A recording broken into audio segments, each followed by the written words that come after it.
बच्चों, आज मैं आपको बताने जा रहा हूँ ग्राफ के बारे में। ओके, ग्राफ ग्राफ किसी टाइप के होते हैं? तीन टाइप के, मेन तो तीन टाइप के होते हैं। वन इज ग्राफ, क्या हम पढ़ाएंगे? ग्राफ। ओके, ग्राफ मेन तो तीन टाइप के होते हैं। पहला होता है बार ग्राफ, ठीक है, पहला होता है बार ग्राफ। दूसरा होगा लाइन ग्राफ, जिसको हम लाइन चार्ट भी बोलते हैं, ठीक है।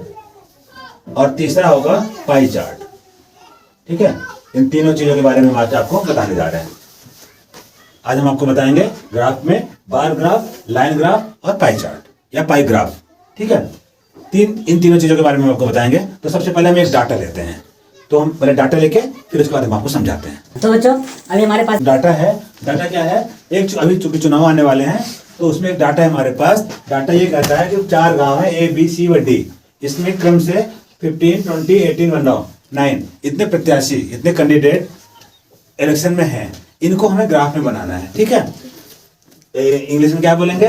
4 village A B C and D have 15, 12, 18 and 9 candidates respectively. We have to see that in the graph type. तो सबसे पहले हम इसको देखेंगे डाटा को बार ग्राफ में। किसमें? Bar graph. इसको कैसे डाटा बनेगा? देखिए, हम यहाँ पे क्या करेंगे, पहले एक चार्ट बनाएंगे एक्स वाई डायरेक्शन में। आपको पता है ये एक्स एक्सिस होता है और ये वाई एक्सिस होता है, ठीक है। यहाँ पर एक ग्राफ बनाएंगे, ये 0 पॉइंट है। यहाँ से हम देखेंगे एक कुछ गांव के नाम लेंगे जिसको हम रेक्टेंगल शेप में दिखाएंगे, आयताकार शेप में दिखाएंगे। यहाँ पर एक हम मेजरमेंट ले लेंगे, ठीक है। सपोज करो कि यहाँ पर 5, 10, 15, 20 ये हमारा पास डाटा है, ठीक है। ये वाई एक्सिस की तरफ। ओके, हम यहाँ पे हम क्या दिखाएंगे? कैंडिडेट, नंबर ऑफ कैंडिडेट, ठीक है, नंबर ऑफ कैंडिडेट। इधर दिखाएंगे हम विलेज, इधर दिखाएंगे क्या? विलेज, ठीक है। तो सबसे पहले हम क्या करेंगे, हमारे पास देखना है ए हमारे गांव में कितने हैं? 15 है। तो 15 हमारे पास यहाँ पर आ रहा है ना, तो हम इसको इस तरीके से दिखाएंगे, ठीक है। ये हमारा ए विलेज है। कौन सा? ए विलेज है। इसमें हमारे पास कितने बच्चे हैं, कितने कैंडिडेट्स हैं? 15। ओके, दूसरा है 12, जो कि 12 कहाँ पर आएगा? करीब यहाँ पर आएगा, आप इसको देखिए, ठीक है। बी में हमारे पास 12 कैंडिडेट है। ओके, तीसरा हम देखेंगे सी। सी हमारे पास कितने हैं? 18 हमारे पास इसमें हो जाएंगे। सी यहाँ पर हमारे पास कितने कैंडिडेट है? 18। और थर्ड हमारे पास 9 अबाउट यहाँ पर आएगा, इसको हम यहाँ पर देखेंगे, ठीक है। हमारे पास डी विलेज है, यहाँ पर हमारे पास 9 कैंडिडेट है। तो हमारे पास आप देखिए इस तरीके का जो ग्राफ बनेगा, किसमें? रेक्टेंगल शेप में, आयताकार शेप में, ठीक है। तो इसको हम क्या बोलते हैं? बार ग्राफ, ठीक है। क्या बोलेंगे? बार ग्राफ, ठीक है। बार ग्राफ को हम रेक्टेंगल शेप में दिखाते हैं। हमें ग्राफ बनाने की जरूरत क्यों पड़ती है? हमें ग्राफ इसलिए बनाना पड़ता है क्योंकि हमें उस ग्राफ को देखने के बाद हमें बहुत सारी चीजें एक साथ ही जानने को मिल जाती हैं, हमारी नॉलेज बहुत सारी चीजें आती हैं। जैसे अभी यहाँ पे हम देख सकते हैं कि टोटल कैंडिडेट है, तो टोटल कैंडिडेट कितने हैं बताइए आप लोग? टोटल कैंडिडेट कितने हो जाते हैं? यहाँ पर 15 + 12 + 18 + 9 यानी कि 54, ठीक है। 54 कैंडिडेट हो जाते हैं। और हमारे पास कितने गांव हैं? 4 गांव की हम बात कर रहे हैं। टोटल विलेज कितने हमारे पास? 4। Total village 4, Yes. ठीक है। तो हमारे पास total candidate 54, Yes, sir. Total village 4। Okay, ये चीज मालूम पड़ता है। और भी चीजें मालूम पड़ती है, जैसे मैक्सिमम नंबर ऑफ कैंडिडेट्स किसमें है? 18 है सी विलेज में, ठीक है। लिस्ट नंबर, सबसे कम नंबर कौन से है? 9 है, डी में है, ठीक है। ग्राफ देखने से आपको मालूम पड़ जाएगा, बहुत सारी चीजें आपको बताने की जरूरत नहीं पड़ेगी, ठीक है। तो इसलिए ग्राफ बनाने की जरूरत पड़ती है। तो ये हमारे बार ग्राफ हो गया, ठीक है। अब हमारे पास दूसरा होता है लाइन ग्राफ। दूसरा होता है लाइन ग्राफ। लाइन ग्राफ एकदम सेम ऐसा ही होता है, लेकिन इसमें क्या करना पड़ेगा? ध्यान दो, इसको हम एक बार दोबारा इसमें बना देते हैं, ठीक है। हम इसको दो टाइप में बना सकते हैं। एक तो ये टाइप है जहां पे हमारे पास इसमें कितने हैं? 15 और इधर 12, इधर 18 और इधर 9। हम इसको क्या कर सकते हैं? इसका मिड पॉइंट ले लेंगे, बीच का पॉइंट लेंगे, समझ रहे हैं ना आप लोग?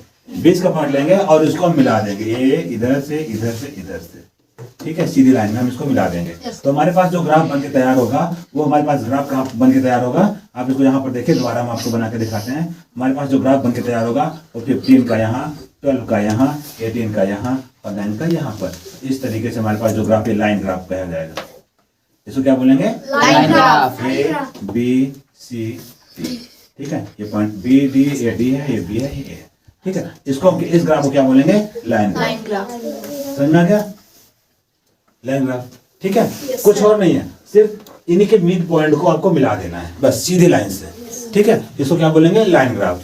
कभी कभी देखिए इसको कई जगह पर क्या होता है, जब हमने यहाँ पर देखो दूर दूर बनाया है ना, वहां पर इसको साथ साथ भी बना सकते हैं, ठीक है। अगर हम इसको साथ साथ में बना देते हैं, सपोज करो एक ये हो गया, ठीक है, दूसरा यहाँ हो गया, तीसरा इधर हो गया और चौथा ये, इस तरीके से भी अगर हम ग्राफ बना देते हैं तो ये भी लाइन ग्राफ बन सकता है, ठीक है। इस तरीके से बन सकता है, ओके। ये कोई ज्यादा प्रॉब्लम नहीं है, आप ऐसे ही बना सकते हैं, ऐसे ही बना सकते हैं, मेन आपको लाइन बनना चाहिए, ओके। इस तरीके का आपको ये लाइन ग्राफ बनता है। यहाँ पर आपका मेजरमेंट था, ये कितना था? 15, ये कितना था?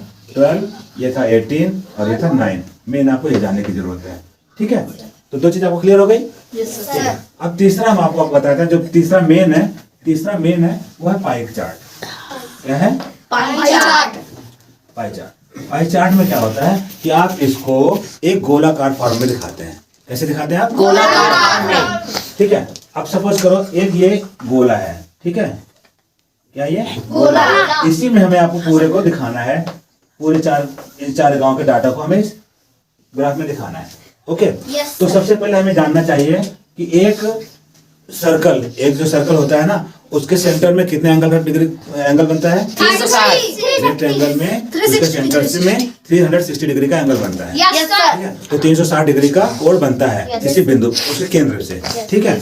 सपोज करो हम यहाँ से उसको क्लियर करें, सपोज करो हम यहाँ से स्टार्टिंग करते हैं, तो यहाँ तक 90 होगा, ध्यान दीजिए, यहाँ तक 90 होगा, यहाँ तक 180 हो जाएगा, यहाँ तक 270 हो जाएगा, और जब हम यहाँ वापस पहुंचेंगे तो ये अगेन 360 हो जाएगा, जो कि 0 के बराबर है। यस सर, जो कि 0 के बराबर है। इस तरीके से यहाँ पर टोटल कितना डिग्री बनता है? 360 डिग्री। ये तो आपको पता है। तो अब आपको जानना चाहिए टोटल हमारे पास कैंडिडेट कितने हैं? 54। आपको पता है ना? यहाँ पे आपको ध्यान दीजिए, टोटल कैंडिडेट कितने हैं? 54, ठीक है। और टोटल एंगल कितना है आपके पास? 360 है, ठीक है। तो आप इस तरीके से आप इजीली समझ सकते हैं कि एक कैंडिडेट के लिए कितना डिग्री का एंगल अलॉट होगा, उसको हम कर सकते हैं। तो हम पर कैंडिडेट हम कहां से कर सकते हैं? ठीक है, एंगल पर कैंडिडेट कहां से आ जाएगा? 360/54, ठीक है। तो हम इस तरीके से हमारे पास कितना है, देखिए बहुत जगह पे आपको मालूम पड़ेगा, डाटा मालूम पड़ेगा, किताबों में बताया गया आपको कि ए का डाटा आपको अलग निकालो, बी का डाटा अलग। कैसे निकलेगा? अब देखो डिग्री एंगल फॉर विलेज ए कितना होगा? यहाँ पर कैंडिडेट कितने कैंडिडेट है? 15, ठीक है। तो अगर आप पर कैंडिडेट का एंगल इतना बनता है तो ए के लिए कितना बनेगा? 360/54 × 15, ठीक है, ये बनता है। लेकिन हम क्या करते हैं, आपको इजी करते हैं, इसको यहीं पर ही कैलकुलेट कर लेते हैं। कैलकुलेट करने पर क्या होगा आप इसको समझ सकते हैं। यहाँ पर मैं आपको करके दिखाता हूँ। 360/54, ठीक है। तो 54 को कैसे काटें? स्टार्टिंग हम करेंगे 2 से डिवाइड करेंगे, देगा 27 और ये जाएगा 180, ठीक है। किससे हमने काटा? 2 से डिवाइड किया, ठीक है। अब अगेन 2 से ये डिवाइड नहीं होगा, 3 से डिवाइड करेंगे, कितना हो जाएगा? ये हो जाएगा 9 और ये कितना हो जाएगा? बोलो 60, ठीक है। फिर अगेन इसको हम करेंगे कितना? 3 से डिवाइड करेंगे तो क्या हो जाएगा? 3 और 20, ठीक है। अब यहाँ पर देखिए एक आपके पास मिल गया 20/3 एंगल, ठीक है। ये आपका निकल नहीं सकता, कट नहीं सकता, इसको ऐसे रहने देंगे।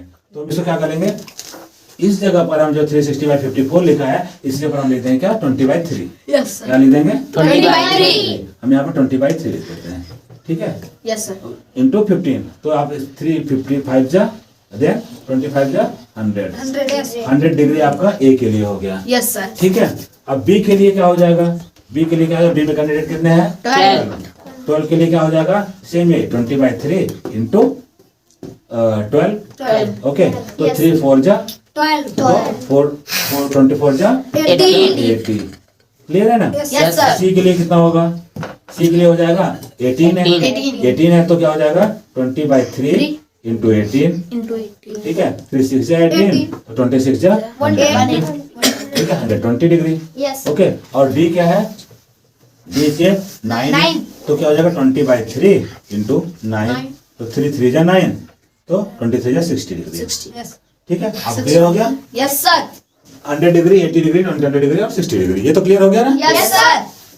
अब आपको समझना है, इसको बनाना है आपको, इस जो आपने सर्कल बनाया है ना उसके अंदर आपको फिट करना है, ठीक है। तो आप देखिए पहला आपका एंगल है कितना 100 डिग्री, ठीक है। तो हम यहाँ से देखते हैं हमारा 100 डिग्री आई थिंक यहाँ पर आएगा, ठीक है। तो हम इसको सेंटर से मिला देंगे तो ये हमारे पास हो जाएगा 100 डिग्री, ठीक है। यहाँ पर 90 का कोई वैल्यू नहीं है तो 100 डिग्री, ठीक है। 100 डिग्री क्या है? ये एफ के लिए है, क्या है? A के लिए. अगेन हम चलते हैं क्या 80 डिग्री, ठीक है। इसके लिए बी के लिए, तो 100 के बाद 80 जोड़ेंगे तो यहाँ सीधा 80 आ जाएगा ना, सीधा स्ट्रेट आएगा, ये हो जाएगा 80 डिग्री, ठीक है, जो कि बी के लिए है। क्लियर है ना? Yes, sir. अगला है 120 डिग्री सी के लिए। सी के लिए 120 अगर 180 में डिग्री ऐड करेंगे तो हो जाएगा 300, तो 300 अराउंड यहाँ पर आएगा, ठीक है। तो इस तरीके से हमें सी का मिलेगा कितना 120 डिग्री, ये सी के लिए है, Yes, sir. ठीक है। और डी हमारे पास 60 जो बचा हुआ है 360 यहाँ तक 60 हो जाएगा, ये हो जाएगा डी के लिए, ठीक है। तो ए बी सी और डी के लिए हमारे पास एक ग्राफ बना 100 डिग्री, 80 डिग्री, 120 डिग्री, 60 डिग्री, ठीक है। इसी को ही हम जब शो करेंगे तो इसी को बोलेंगे हम पाई, Pie chart. ठीक है। ये क्लियर हुआ कि नहीं आपको? Yes, sir. Yes, sir. Means हमें हमारे डाटा को किस में दिखाना है? Pie chart. हमें दिखाना है उसको एंगल में, Angle. ठीक है। एक सर्कल में दिखाएंगे, जब हम उसको सर्कल में दिखाएंगे तो हमारे पास क्या हो जाएगा पाई चार्ट, Pie chart. ठीक है। Yes, sir. अब एक चीज और भी आ सकती है, आपको बता दूं, आपके पास ये पाई चार्ट दिया हुआ हो, ठीक है, और आपको टोटल कैंडिडेट्स बताए गए हों, फिर आपको बताना होगा कि किस गांव में कितने कैंडिडेट हैं। ऐसे कंडीशन में आप क्या करोगे? ऐसे कंडीशन में देखो हम इसको इसके अपोजिट में जाते हैं, ठीक है। हमारे पास ये चार्ट है, ये चार्ट है और हमारे पास कैंडिडेट दिए हुए हैं 54, ठीक है। तो आप क्या करेंगे? आपके पास क्या है? टोटल एंगल आपको पता है कितना? टोटल एंगल 360 होता है, ठीक है। और आपके पास क्या है? टोटल कैंडिडेट कितने हैं? कैंडिडेट कितने हैं? 54, ठीक है।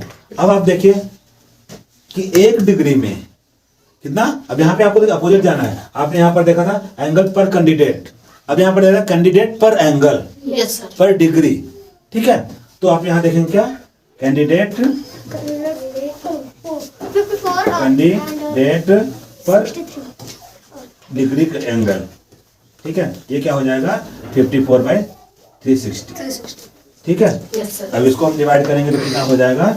ये हो जाएगा, आपको हमने यहाँ पे डिवाइड किया, ये हो जाएगा 3/20, कितना हो जाएगा? 3/20. तो अब ए के लिए हमें हमें एंगल मालूम है ना, एक एंगल कितना है 100 डिग्री, ठीक है। 100 डिग्री है ना, तो हम यहाँ से जाएंगे तो क्या करेंगे 100 इंटू 3/20, ठीक है। 20 को 100 से काटेंगे तो 5 हो जाएगा, तो 5 3 जा 15, यहाँ पर 15 कैंडिडेट, Yes, sir. समझ में आ गया? Yes, sir. दूसरा बी के लिए कितना डिग्री है? 80 डिग्री है, 80 डिग्री है। इसके लिए क्या होगा 80 इंटू 3/20, Yes, sir. ओके। ये कितना हो जाएगा 4 3 जा 12 कैंडिडेट, समझ में आ गया? Yes, sir. थर्ड हो जाएगा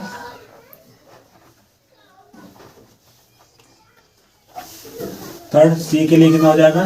सी के लिए 120 डिग्री है, Yes, sir. ठीक है। ये कितना हो जाएगा 120 इंटू 3/20, ठीक है। ये कितना हो जाएगा 26 जा, तो 6 3 जा 18 डिग्री. ठीक है, 18 कैंडिडेट, ठीक है।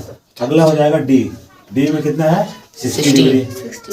ठीक है। ये हो जाएगा 60 इंटू 3/20, देन ये हो जाएगा 3 जा 9 कैंडिडेट, ठीक है। Yes, yes, इस sir. तरीके से हम कैंडिडेट, इस तरीके से हम, साफ नहीं हो रहा थोड़ा सा, ठीक है। इस तरीके से हम कर सकते हैं 15 12 18 और 9 कैंडिडेट हमारे पास आते हैं, जो कि सबसे पहले हमारे पास जो डाटा था उसके हिसाब से है, ठीक है। तो इस तरीके से हम पाई चार्ट से हमारे पास जो डाटा है उससे हम पाई चार्ट बना सकते हैं, और अगर हमारे पास पाई चार्ट दिया हुआ है तो हम उससे अपना डाटा कैलकुलेट कर सकते हैं, ठीक है। तो मैं समझता हूँ आपको समझ में आ गया होगा, समझ में आया नहीं? Yes, sir. पूरा क्लियर है? Yes sir. कोई डाउट? No sir. ओके बेटा, थैंक यू।